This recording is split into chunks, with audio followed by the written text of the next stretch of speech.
Good evening, everyone. I'm Kat from the Littlestown Library of the Adams County Library System, and welcome to tonight's reading of Dracula by Bram Stoker.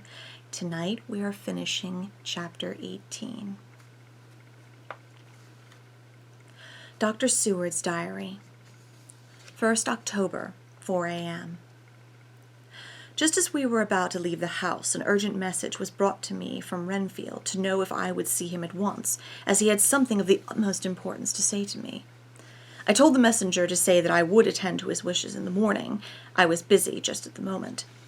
The attendant added, "He seems very importunate, sir. I've never seen him so eager.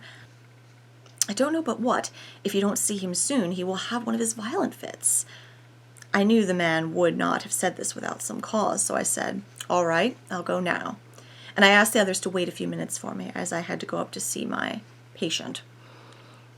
"Take me with you, friend John," said the professor. "His case in your diary interests me much, and it had bearing, too, now and again, on our case. I should much like to see him, and especially when his mind is disturbed." "May I also come?" asked Lord Godalming. "Me too?" said Quincey Morris. "May I come?" said Harker. I nodded, and we all went down the passage together.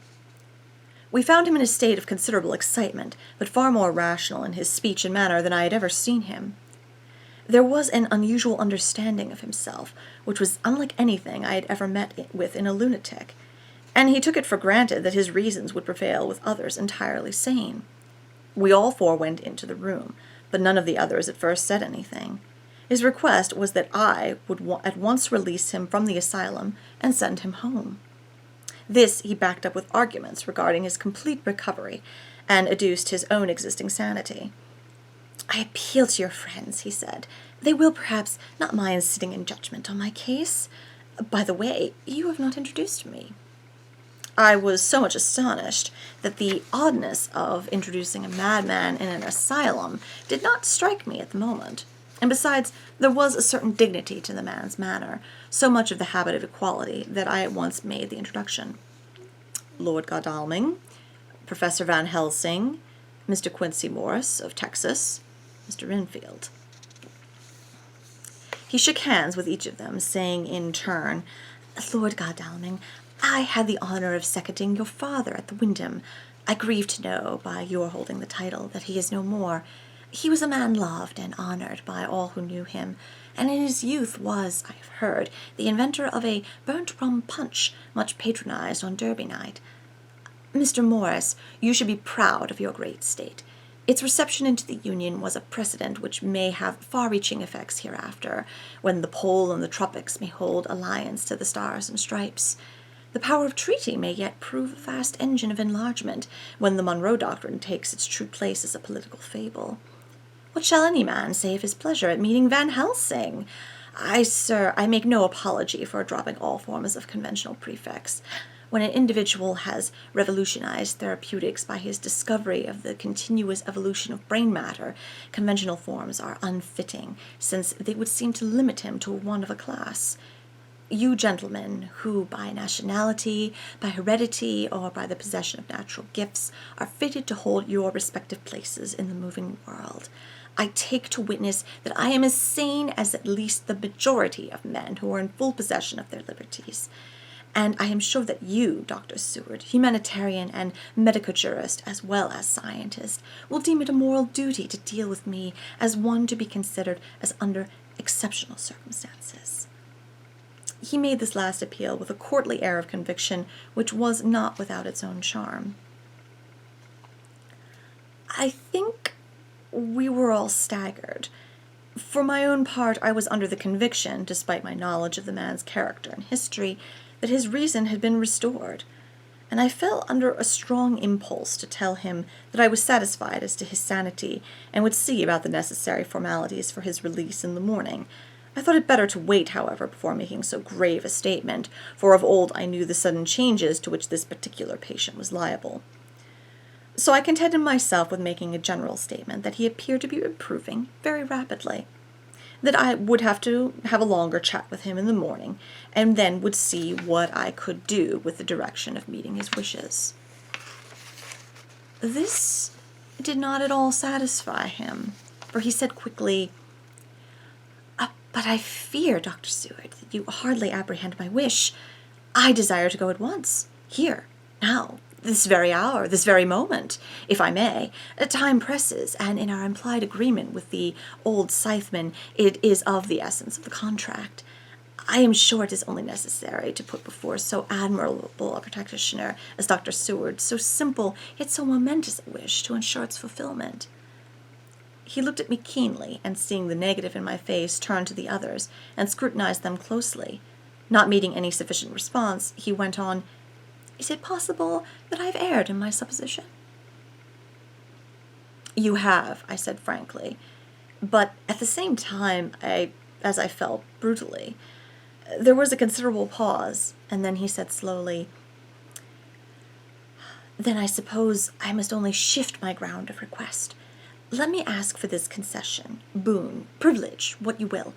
I am content to implore in such a case, not on a personal grounds, but for the sake of others. I am not at liberty to give you the whole of my reasons, but you may, I assure you, take it from me that they are good ones, sound and unselfish, and spring from the highest sense of duty. Could you look, sir, into my heart, you would approve to the full the sentiments which animate me. Nay, more, you would count me among the best and truest of your friends."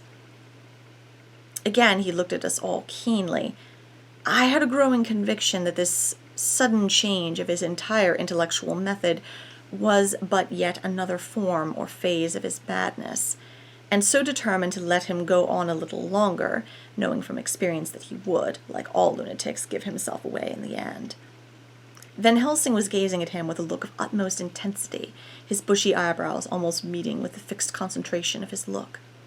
He said to Renfield in a tone which did not surprise me at the time, but only when I thought of it afterwards, for it was as of one addressing an equal, "Can you not tell frankly your real reason for wishing to be free tonight?" "I will undertake that if you will satisfy even me, a stranger, without prejudice, and with the habit of keeping an open mind. Dr. Seward will give you, at his own risk and on his own responsibility, the privilege you seek." He shook his head sadly, and with a look of poignant regret on his face. The professor went on, "Come, sir, bethink yourself. You claim the privilege of reason in the highest degree, since you seek to impress us with your complete reasonableness. You do this, whose sanity we have reason to doubt, since you are not yet released from medical treatment for this very defect. If you will not help us in our effort to choose the wisest course, how can we perform the duty which you yourself put upon us? Be wise and help us, and if we can, we shall aid you to achieve your wish."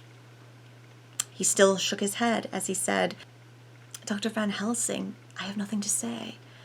Your argument is complete, and if I were free to speak, I should not hesitate a moment, but I am not my own master in the matter. I can only ask you to trust me. If I am refused, the responsibility does not rest with me." I thought it was now time to end the scene, which was becoming too comically grave, so I went towards the door, simply saying, "Come, my friends, we have work to do. Good night." As, however, I got near the door, a new change came over the patient. He moved towards me so quickly that for the moment I feared that he was about to make another homicidal attack. My fears, however, were groundless, for he held up his two hands imploringly and made his petition in a moving manner.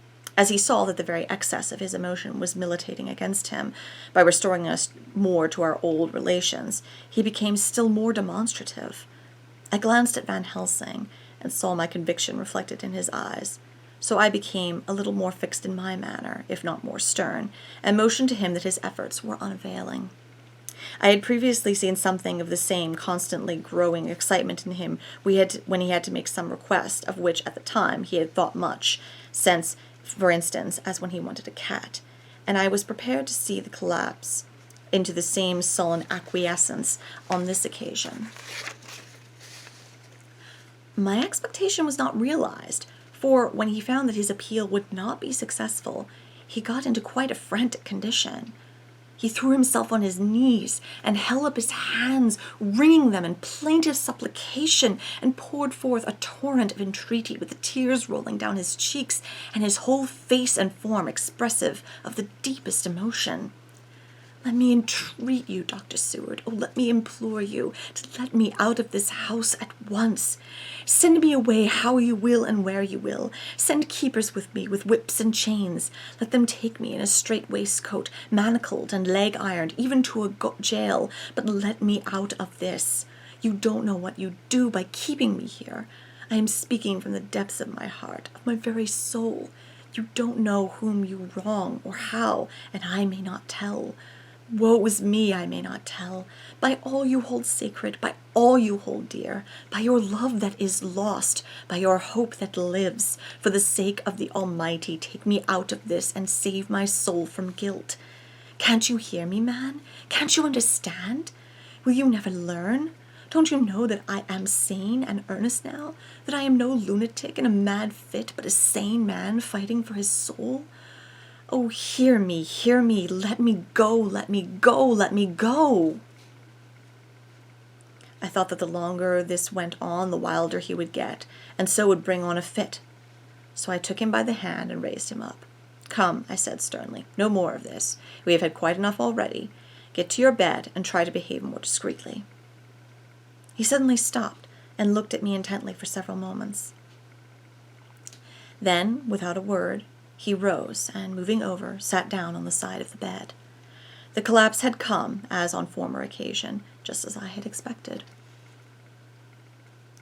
When I was leaving the room, last of our party, he said to me in a quiet, well-bred voice, "You will, I trust, Dr. Seward, do me the justice to bear in mind, later on, that I did what I could to convince you tonight."